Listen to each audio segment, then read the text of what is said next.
most of the time it was a kind of challenge that was exciting. It was. I think it's because we live on small islands and we go out on the reef and the big waves wash us suddenly, and and we're down and struggling to get up again. It was perhaps that background and upbringing that we had this great sense of excitement, and yet it's partly survival. Florence Johnny Frisbie grew up living far away from the comforts of a traditional population center, surviving on whatever food a small coral atoll and the ocean might provide. The Odyssey of Johnny Frisbie, next on Long Story Short. Long Story Short with Leslie Wilcox is Hawaii's first weekly television program produced and broadcast in high definition. Aloha mai kako, I'm Leslie Wilcox. Florence Johnny Frisbie of Honolulu has spent her entire life on an odyssey. Born in Tahiti, Johnny traveled the South Pacific, spending her childhood on small remote Cook Islands like Puka-Puka and the virtually uninhabited Suvaru. At age 12, she started documenting her adventures. At 15, she was a published author, the first Pacific Island woman to accomplish that. Her autobiography was Miss Ulysses of Puka-Puka. Johnny was born to a native Pukapukan mother and an American father, Robert Dean Frisbie, who was a writer and South Seas trader.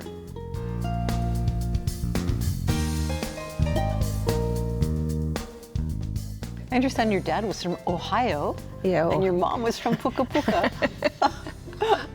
Yeah. How did that happen? Well, he left San Francisco and ended up in Tahiti. He could see the future, what is happening to America, to the United States, to the people, the land and all that, and he wanted to get away from it.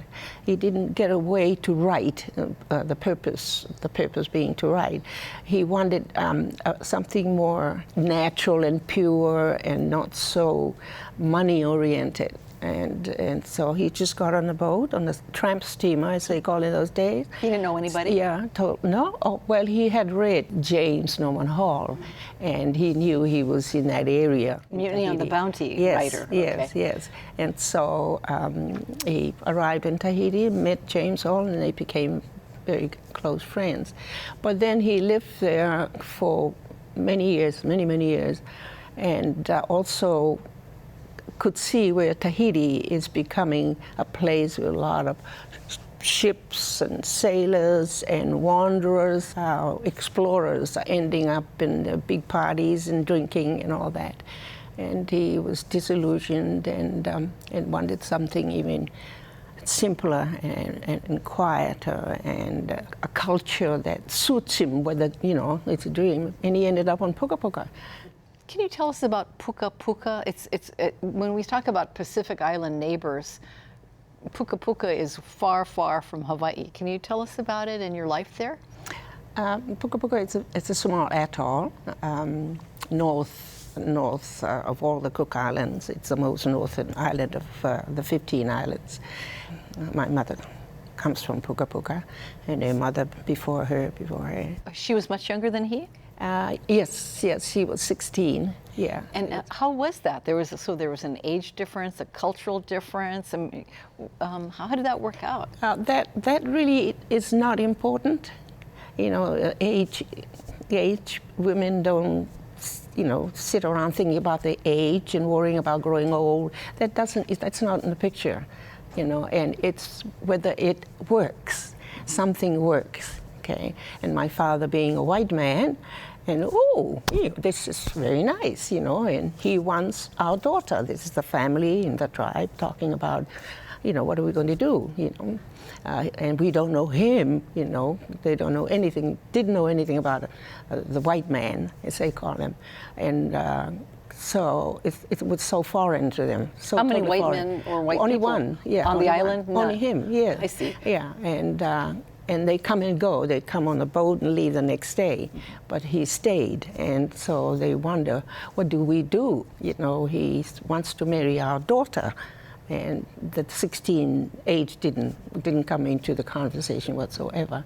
So they all assessed his ability to fish, and ability to paddle, and ability to husk coconut, and the way that he speaks on softly, but they kind of wondered about him because he didn't go to church. He wouldn't go to church, and they thought that might be a problem.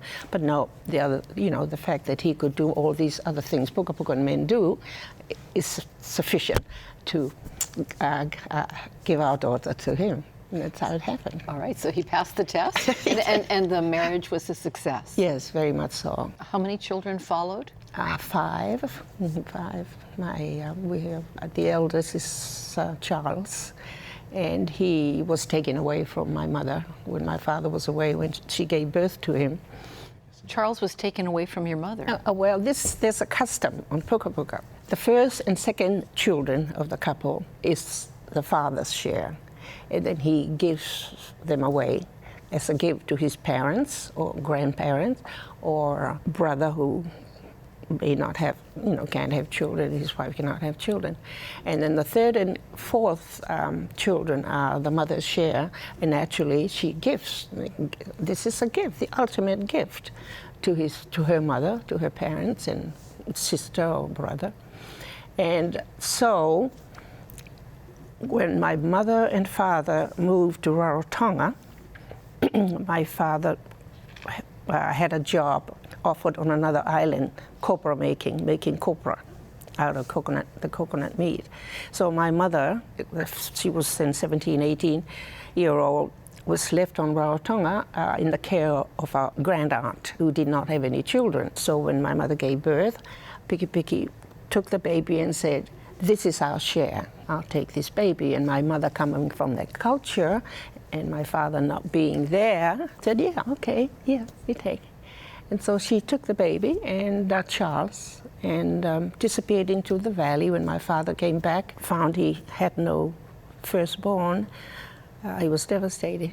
So he asked the 2 policemen on the island to please go fetch this woman and bring back his son. And those men, knowing the culture, understanding fully what this natural process was, just kind of walked in the valley, looked around, came back and said, "Oh, can't find her." So he never saw his son? No. Until he was 13. He was 13. We came back in 13 years later. Well, you're number 2. Were you given away? No, because my father made sure that he was there. No more culture like that, right? So all the other children, 2, 3, 4 stayed. Yeah. Well, what was everyday life like when you and your dad and your mom and siblings were there? What did you do during the day? What was family life like? We were very busy kids. The kids are busy. We played a lot, climbed trees and hide and seek and swim in the lagoon, swim out to the corals. Way out, and then, but we had duties too. We had to help the women in the taro patch. Yeah, well, that's hard work.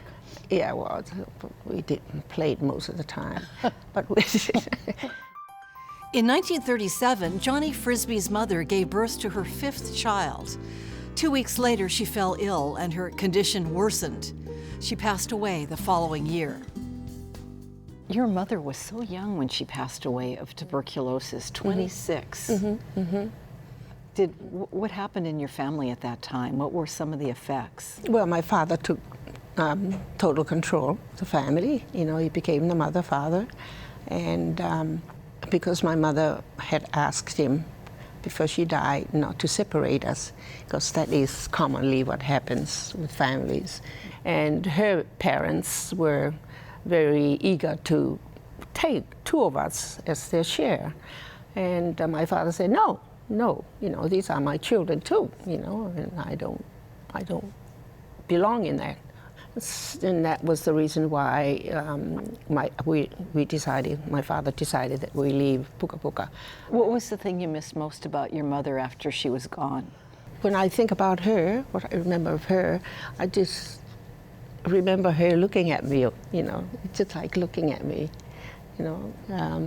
She loved you. Yeah, and that's you know, and so I'm happy when she looks up at me like that, and all this love and a faint smile.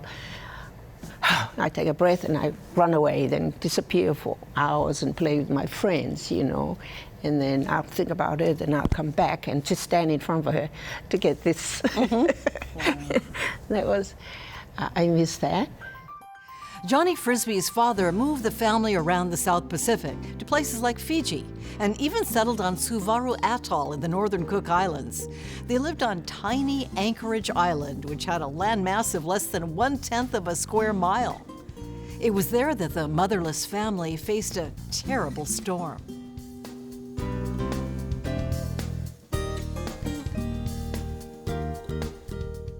This was Suvaru, uninhabited island. And were you the only resident? There were 4 others, and they were sent there by the New Zealand government to keep an eye on the war activities, you know, Japanese, maybe submarine, whatever it is. And so they were on that island and on other islands as well.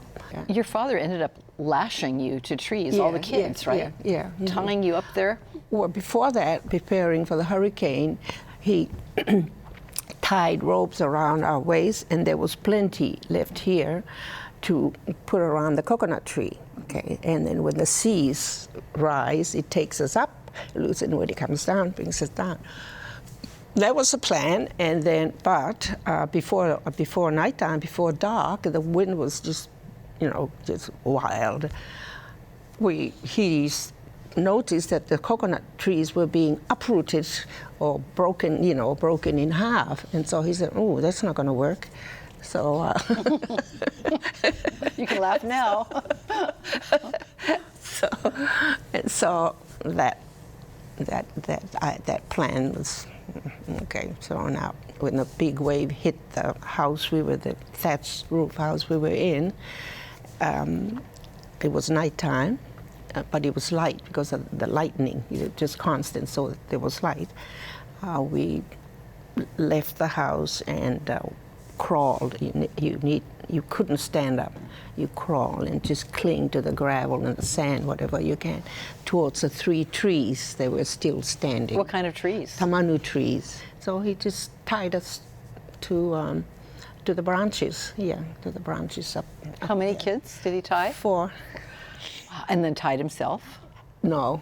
He just hung on. Yeah, he just hung on to a branch when the wind was powerful. Wait, I mean, wasn't the sea level up over the sand? I mean, basically the island got covered, we didn't were it? way up. We climbed up to the top. Yeah, at the top where the branches take off like this, and it had his hut right on top of those branches. But yeah, he got into it. And I know in your book you say that 3/4 of the landmass of the atoll was washed away. Yeah, it was cut. Here's the island here, and ended up with 2 channels. The island was just split, you know, by the sea. What happened to the other observers who were on the island? Well, my father said they could, of course, come up to his house, to his hut up at the top, and it saved them too, because they were. 2 of them were Europeans, New Zealanders, and this was kind of very different for them, very, very different. And it just shook the whole time. It was cold, they were frightened, they were totally helpless. But the 2 boys from Manihiki were okay, you know, they were from another atoll, which is called Manihiki. Well, how were you doing? You were a little kid. Yeah, we're fine. How crazy was it? You were being buffeted by winds, the water level was coming up. Well, like I said, there was some excitement to it. I hope it doesn't reach us, you know, and I hang on and pray. Because my grandmother always says, always pray, you know, so pray. It was okay. I don't remember being totally overpowered by fear.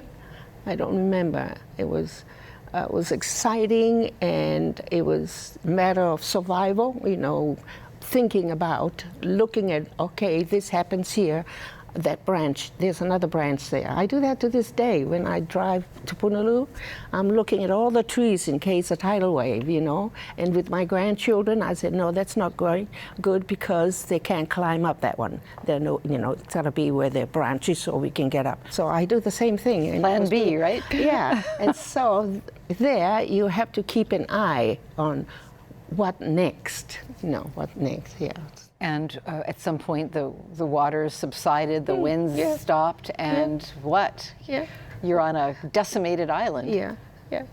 So we ate the, you know, there's plenty of fish and turtles and sharks in the middle of the island where the waves came from the ocean, from the lagoon, meet in the middle. They bring all these beautiful fish, this lovely stuff, and we were able to eat, live on that for 2 days only, and then they began to decompose.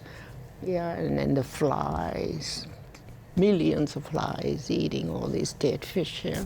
What did you do after that? We ate birds, yeah. The birds returned after the hurricane. The birds had disappeared somewhere else. And after the hurricane, you could hear them at night. We heard them one night, all making their noise as they're coming back to Suvaru. So we ate lots of birds. And then we made spears out of ngangia wood, made spears, and we go on the reef and spear grouper, yeah, other fishes, yeah. Amidst many personal hardships, Johnny Frisbie's father, Robert Dean Frisbie, continued to write travel stories, news articles, and 6 published books about island life in Polynesia. He wrote, his first book was called the book of Puka-Puka, and it's a classic, yeah. And then there's Amaru, it's a first novel, that's the first novel he wrote. And I typed it, that's how I learned to type when he gave it to me. He would at night write by hand in the light of a lantern, and then he would give me the script in the morning, and I type it on his little Remington, like this. So not surprising you would turn out to be the writer because you've been doing diaries. I know. You know? Yeah. And then when his last book, Dawn Sails North, he did the same thing. We were on Rarotonga then, so he decided enough of this. So he sent for a book, instruction book on how to type with all the fingers. So I taught myself how to do that and typed Dawn Sails North. That was his last book. It was published after his death there. Johnny Frisbie, encouraged by her father's love of storytelling and literature, wrote Miss Ulysses from Puka-Puka. Audiences in the Western world started to read about her South Sea adventures in 1948. You wrote this book between the ages of 12 and 14. I started the diary at 12, yeah, and no, I finished the book at 15. Yeah, came out just before my. Just around 16, when I was 16, just before my father died. So it was a diary. Yes. In which language did you keep your diary? I kept it in Pukapukan mainly, and then English. As I went along, I write in Pukapukan, and I would ask my father what that word is in English, and he would explain it to me, and then I would use the word. But I was beginning to, by the time I was 14, I was able to write in English. Might be not the best, you know, but I was able to use adjectives because my father said you can't just write like that. You have to put a colorful word there to, you know, to make the next word happy. And Miss Ulysses, where did Miss Ulysses come from?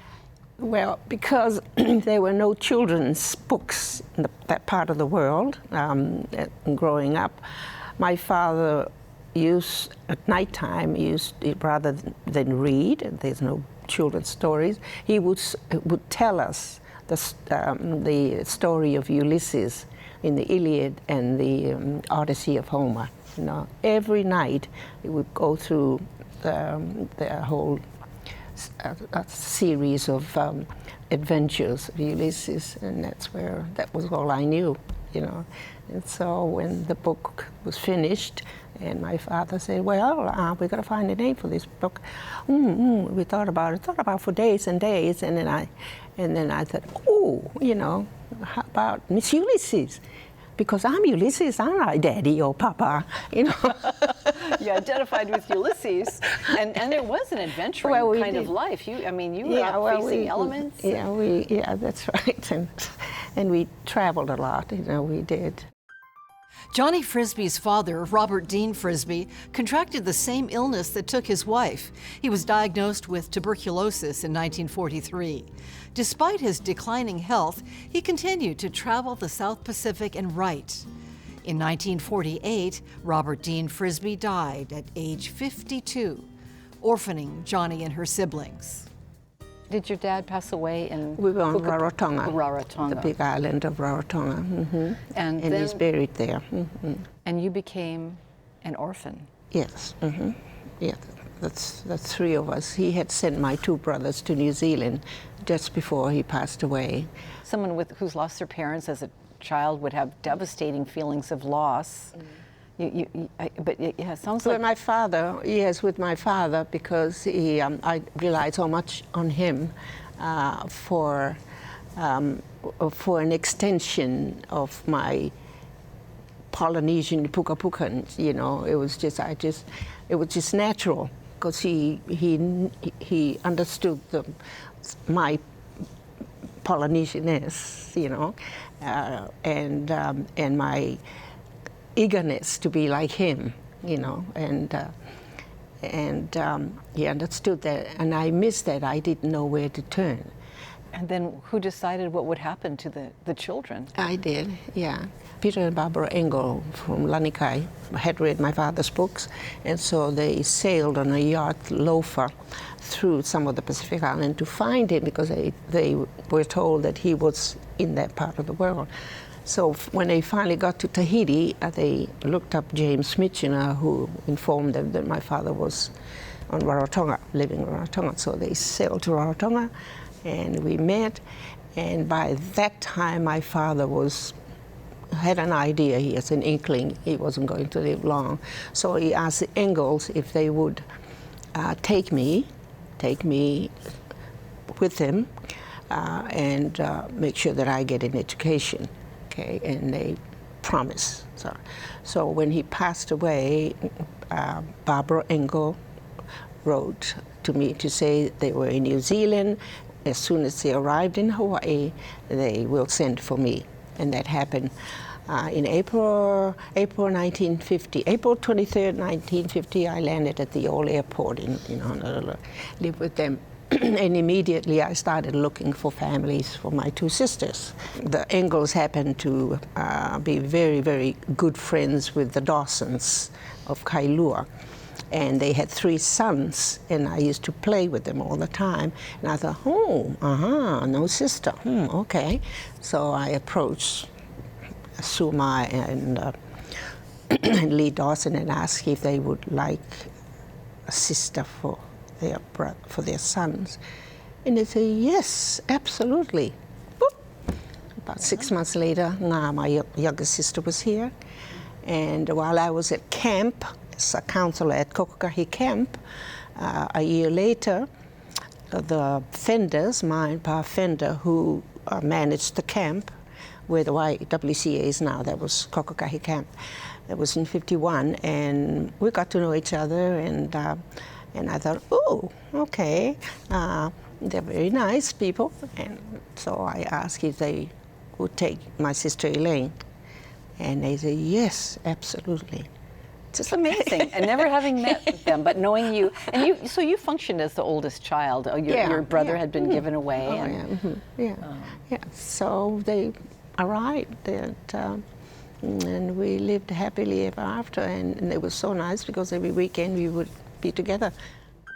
Johnny Frisbie and her 2 sisters were reunited on Oahu in 1952.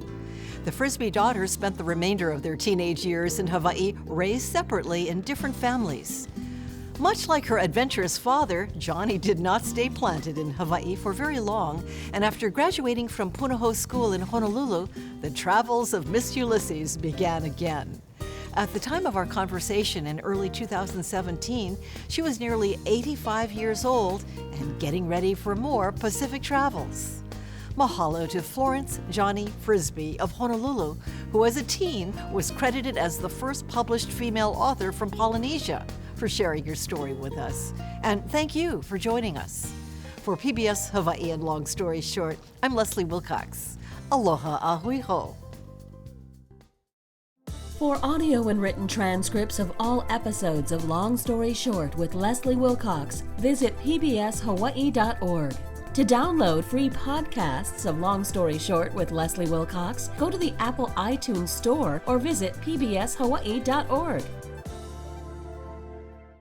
Your first name is actually Florence, but everyone knows you as Johnny.